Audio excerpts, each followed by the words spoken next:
บายดีท่านผู้ชมรู้จักอาเซียนบวกประจำสัปดาห์นี้พวกเรามีข่าวดีเกี่ยวกับทานสุขทวีโจโดรีประธานกลุ่มบริษัท HSMM ได้รับรางวัลนักธุรกิจอาเซียนดีเด่นประจำปี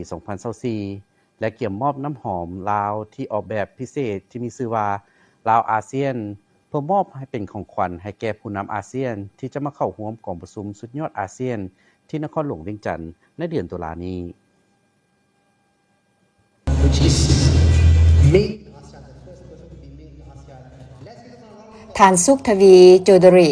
ได้มอบน้ำหอมให้แก่รัฐบาลสาธารณรัฐประชาธิปไตยประชาชนลาวให้เกียรติรับโดยทานนายกรัฐมนตรีสอนไซศรีพันดอนในระหว่างกองประชุมเวทีปราศัยการเป็นผู้นำและคู่ร่วมมืออาเซียน 2024 ที่นครหลวงเวียงจันทน์ในวันที่ 16 กันยายนผ่านมา Next, we will move to ภายใต้คำขวัญผลิตภัณฑ์ของคนลาวของขวัญสำหรับอาเซียนโดยบริษัท HSMM Fragrance ผู้ผลิตน้ำหอมทับอิฐของลาวซึ่งน้ำหอมจำนวน100ขวดจะถูกแจกจ่ายให้ผู้แทนเข้าร่วมกองประชุมและแขก VIP ที่จะมาร่วมกองประชุมสุดยอดอาเซียนครั้งที่ 44 และ 45 และกองประชุมสุดยอดอื่นๆที่เกี่ยวข้องที่จะจัดขึ้นในเดือนตุลาคม 2024 ที่จะมาถึงนี้อยู่นครหลวงเวียงจันทน์ท่านสุขทวีกล่าวว่าโครงการน้ำหอมลาวอาเซียนมีขึ้นเพื่อแสดงถึงการพัฒนาอุตสาหกรรมน้ำหอมภายในประเทศและน้ำหอมนี้ผลิตขึ้นโดยแรงบันดาลใจจากมรดกวัฒนธรรมอันล้ำค่าของลาวพร้อมนั้นยังเป็นการร่วมเป็นเจ้าภาพที่ดีและเพื่อเป็นเกียรติต้อนรับการนำสูงสุดที่จะมาร่วมบรรดากองประชุมสุดยอดอาเซียนในเดือนตุลาคมนี้ปี 2014 บริษัทได้สร้างตั้งโรงงานน้ำหอมในนครหลวงเวียงจันทน์ซึ่งเป็นแห่งทำอิฐในประเทศลาวเพื่อผลิตผลิตภัณฑ์น้ำหอมที่เหมาะสมกับลูกค้าเพื่อใช้ในหลากหลายโอกาสมาฮอดปัจจุบัน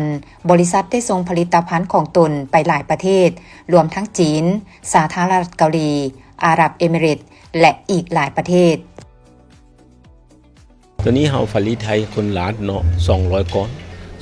เฮาให้คนรัฐบาลตัวนี้บ่ต้องขายเฮาบ่ขายเนาะตัวนี้ประเทศเราทบิดนำหอมอยู่ทบิดเนาะตัวนี้เฮาดีใจหลายมื้อนี้เฮาสนใจในท่านนายกเฮาปลดให้นำหอมให้หมด delegation ASEAN Summit นะท่านสุขทวีที่มีถิ่นกำเนิดจากอินเดียแต่ได้สัญชาติลาวยังให้ฮู้ตื่มอีกว่าการที่ลาวและอ้ายได้ร่วมกันสร้างตั้งโรงงานน้ำหอมในนครหลวงเวียงจันทน์ซึ่งเป็นแห่งทำอิฐในประเทศลาวแม้นมีความฝันที่เป็นจริงในการประกอบส่วนอันสำคัญให้แก่อุตสาหกรรมน้ำหอมของลาวและเป็นการสุกโยกการเติบโตเศรษฐกิจของลาวเริ่มดำเนินธุรกิจในลาวเมื่อ22ปีผ่านมาการดำเนินธุรกิจในทั่วแขนงการต่างๆกลุ่มบริษัท HSMM มีการขยายตัวอย่างแข็งแรงประมาณ8ส่วนห้อยต่อปีย้อนการประกอบส่วนเขาในการพัฒนาประเทศลาวท่านสุขทวีได้รับรางวัลนักธุรกิจดีเด่นอาเซียนซึ่งได้มอบให้ในระหว่างกองประชุมเวทีปราศัยการเป็นผู้นำและคู่ร่วมมืออาเซียน 2024 ที่นครหลวงเวียงจันทน์ในวันที่ 16 กันยายนที่ผ่านมามอบโดยทานสอนไซศรีพันดอนนายกรัฐมนตรีแห่งสาธารณรัฐประชาธิปไตยประชาชนลาวโอ้เห็นดีใจหลายมื้อนี้เนาะครับรับ lifetime achievement เนาะดีใจหลายเนาะลาไทยเฮา ASEAN Award โอ้ดีใจเมื่อได้รับรางวัลทานสุขทวีได้กล่าวว่าข้าพเจ้ารู้สึกเป็นเกียรติอย่างยิ่งและสูงสุดในชีวิตที่สามารถได้รับรางวัลนักธุรกิจดีเด่นอาเซียนโดยการเป็นสักขีพยานของท่านนายกรัฐมนตรีสอนไซศรีพันดอน diverse business interests, is active in international affairs. Congratulations once again to Mr. Jonathan Choi, who is unable to be with ตัวนี้ครับได้รางวัลตัวนี้เฮาเฮ็ดให้รัฐบาลเฮาช่วยตัวนั้นรัฐบาลเฮาก็อาเซียนประชุมเมียงค่อยเฮ็ดให้ทุกอย่างเนาะตัวนี้ทุก10ประเทศเห็นดีเนาะแล้วก็ค่อยช่วยเหลือตลอดข้าพเจ้าหวังว่าผลสำเร็จครั้งนี้จะเป็นแรงบันดาลใจให้ผู้ประกอบการอื่นๆที่อุทิศตนในการเฮ็ดเวียกอย่างตั้งใจเพื่อบรรลุเป้าหมายที่วางไว้ HSMM Fragrance ผู้บุกเบิกในอุตสาหกรรมน้ำหอมของลาวได้เปิดตัวสินค้าของตนในเดือนมังกร 2021 เพื่อนำเสนอกลิ่นหอมที่เหมาะกับคนหักน้ำหอมที่แม่นคนลาวและต่างประเทศในราคาที่เหมาะสมมาฮอดปัจจุบัน9ผลิตภัณฑ์ภายใต้ยี่ห้อได้มีจำหน่ายอยู่ตามห้างค้า ผลิตภัณฑ์ใหม่2อันกำลังมาในไวๆนี้เน้นใส่ความมุ่งมั่นของบริษัท HSMM Fragrance Co. Limited ในการพัฒนาผลิตภัณฑ์ใหม่ที่ตอบสนองความต้องการของลูกค้าและติดตามความต้องการของตลาดน้ำหอมผลิตจากไม้เกษนามีความดึงดูดใจเป็นเอกลักษณ์เฉพาะสินค้าพรีเมียมเหล่านี้รวมทั้งดอกจำปาดอกไม้แห่งชาติลาวสุขดีหมายถึงความโชคดีแม่นบรรดาผลิตภัณฑ์น้ำหอมที่ได้รับความนิยมซึ่งผลิตภัณฑ์ที่บริษัทแนะนำให้ลูกค้า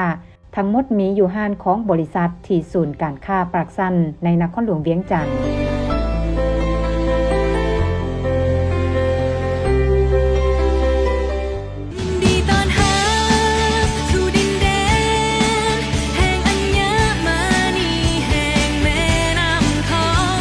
ตอนรั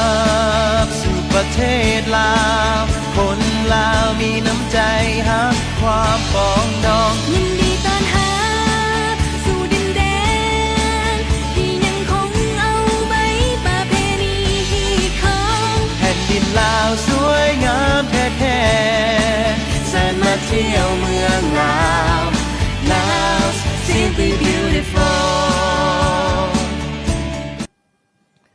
รายการข่าวฮู้จักอาเซียนบวกแม่นโครงการแลกเปลี่ยนข่าวระหว่างโทรภาพแห่งชาติลาว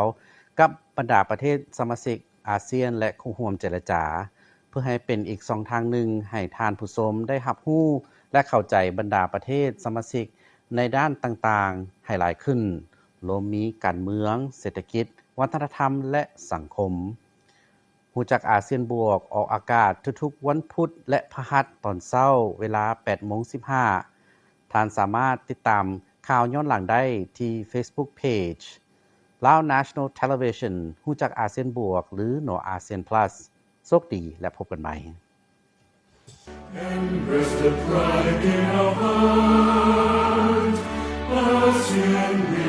are born as one